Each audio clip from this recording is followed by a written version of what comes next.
Usap-usapan ngayon ang Team A, Team B at Team C ng Gilas Pilipinas. Pero sa darating na All-Star Game ng KBL ng Korea, mukhang solid itong Team Asia na pinangungunahan nila Renza Bando.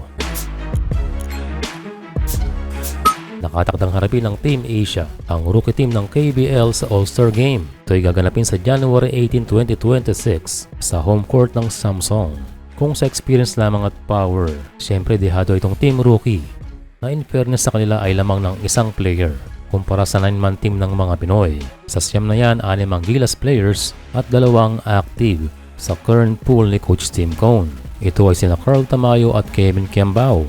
Although wala ngayon sa pool sila Renza Bando, Arvin Tolentino, Will Navarro at S.A. Bilanguel, siyempre sila yung mga quality Gilas players na pwedeng-pwede sa Team A.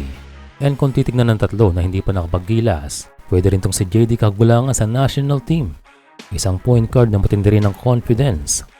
Although not sure kung eligible sa FIBA sila Justin Gutang at ang KBL MVP na si Ethan Albano, pero pwede sila sa SEA Games at Asian Games.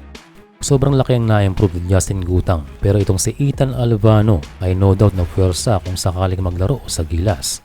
So kaya kung titignan natin as a team ay malakas tong Team Asia. Siguradong iyak dito ang Thailand kung sila ang naisa lang sa SEA Games.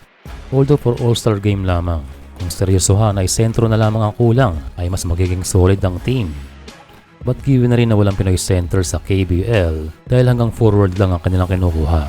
Imagine kung nasa KBL si Kai Soto ay mas lalong solid ang lineup ng mga Asian quota players sa Korea. Siyempre maraming quality players sa B-League pero nitong pinagsama-sama ng KBL ang mga Pinoy, lumalabas din na quality players din ang nakuha ng KBL.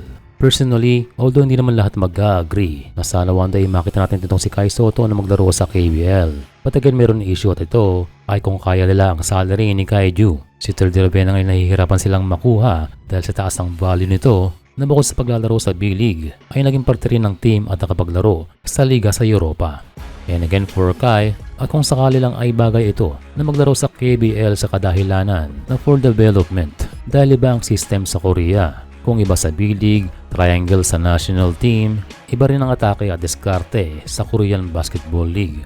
Sila ay mas focus sa taktika, sa depensa, sa sistema, and they shoot more sa labas. Kumbaga dagdag kaalaman kay Kaiju. Sa kabila ng ito ay well-coached na at ibang level na ang napuntahan. But again, hindi yan sigurado. Pero at the end of the day, iba pa rin ang learning sa bawat liga. Iba sa PBA, iba sa KBL, iba sa CBA, sa NBL, at sa B-League ng Japan.